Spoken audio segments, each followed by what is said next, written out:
kasi Christmas yung birthday ng mother ko na nasa heaven na. Kaya hindi namin maalala yun. Every Christmas, birthday din niya. Yun lamang po. Ayan, palakpakan po natin. Napakasipag na. Dagat-dagatan. Yan, thank you very much.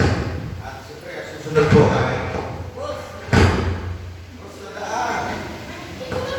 Yan, cross na daan. Diyan po kayo, sino sa inyo ang yan. Ang bato ng cross na daan. Hello po. Gaya nga po na sinabi ni Bernadette ako, kahit hindi ganun kagarbo ang Pasko, kasi di ba, tayo naman, yung iba naman sa atin, hindi ganun kaalwa ng buhay. Ang mahalaga, sama-sama tayo sa darating na Pasko at sa darating na New Year. Yun. Palakpakan po natin si Ma'am ng cross na daan. Para pag kita-kita ka po, matatamdan po niyo, cross na daan pala, isip na ng cross na daan yan. Ako, dagat-dagatan. Yan, mga magaganda. Yan, next. Atin naman tinatawagan ng pantubig. Pantubig. At piraso.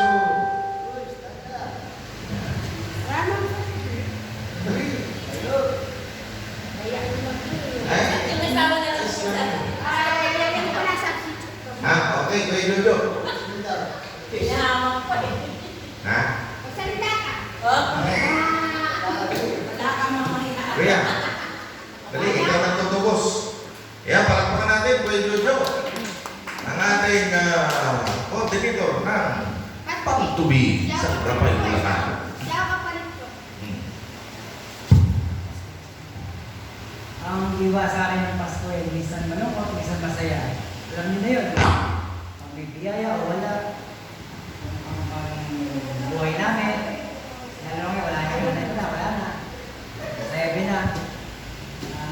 Kami na lang mag-anak. Pareho na rin kami po ng magulang. Kaya siguro, masaya na lang kami yung kalita at pamilya namin. Bilang. Merry Christmas po sa inyo. Salamat po. Namamatay nga lang pala ng nanay ni Kuya Ludo. Kaya, makikirami po tayo. Salamat, Kuya.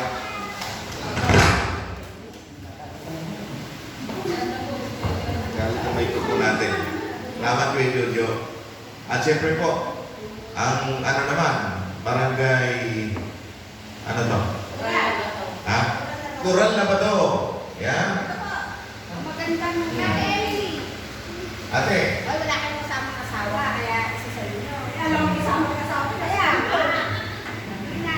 Ate. Ay, si ate ano na? Ate Amy na. Katempoy kayo.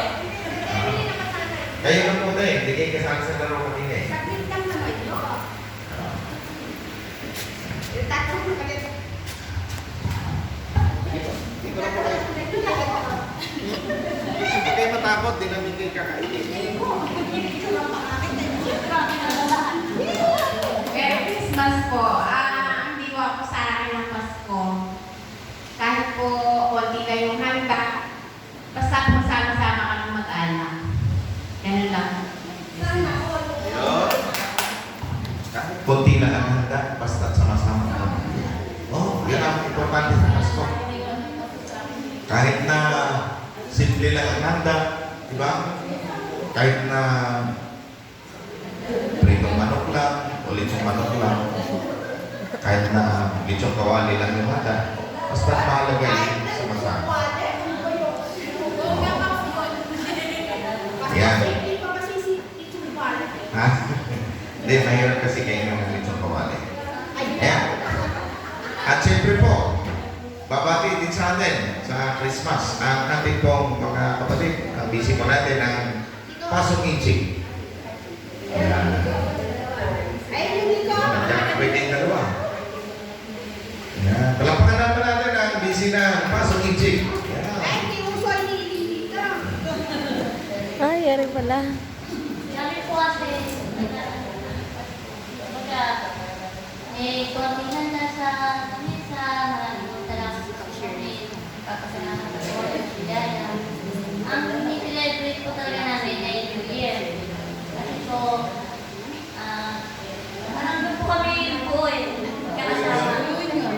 Yun, pagkakala sa Yan, thank you, ma'am. Yan, ang busy po natin ng pasok Egypt. Yan, talagang natin. Yan, meron pa ba? Isa pa, sa Roque. Hindi, bukod po kayo ba natin? Okay na yun? Okay. Okay na ba yun? Hindi okay ang ba? Okay na yung i-represent namin. Ganun ba? Hindi namin talagang namin niya eh. Ulitin mo ha. Paano nila kami? Ikaw daw pa. Yung liko. Nasa doon sa liko.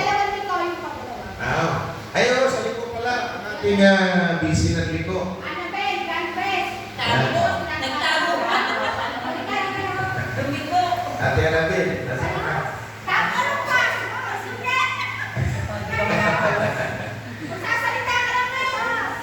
Bago si Ate Annabel, baka-baka na ang ating busy na baka-baka. Magandang hapon po, Boss, Merry Christmas po sa ating lahat. Para sa akin naman po, ang diwa ng Pasko ay ang pagkakamustahan. Lalong-lalo na po yung mga hindi na natin nababati kapag normal na araw na po, di ba? Yung mga kakamustahin mo kahit hindi mo siya lagi nakakausap, di ba? At saka yung, halimbawa yung galit ka, babatiin mo ang ngayon kayo ng tawag sa isa't isa. Yun lang po, maraming salamat. Ayun, ang panghalaga po ng Pasko na at bago pumasok ang 2026, nawala tayong samang loob galit sa loob sa ating kapwa. Kasi alam niyo po yung nagkikimkim ng galit at sama ng loob ay nagdudulot ng sakit sa kanyang kalooban. Ano mo? Kaya kung maaari ho, huwag kayong magkikimkim ng galit sa mananloob sa inyong asawa, sa inyong kapwa, kasi ho, kapag meron hong sama ng loob na kinikimkim tayo, pakinggan nyo to, totoo po ito, sabi ng Biblia, ang taong malungkutin, unti-unti natutuyo ang buto. At madaling mamatay ang taong malungkutin. Kaya, ang sabi ng Biblia, galak sa Panginoon ay kalakasan. Kaya kung lagi tayong masaya araw-araw, pinalalakas natin at pinahaba natin ating buhay. Pag tayo laging malungkot, nako, pinaikli natin ang ating buhay. Nakuha niyo po? Kaya nawa maging masaya po tayo at meron po tayong sa loobin sa ating kapwa, mag-release tayo, magpatawad tayo. Hayaan natin, let-get-bigan ito, bayan natin sa Panginoon Diyos. Okay, salamat po. At yung liko, na Ate Annabel, kayo na po.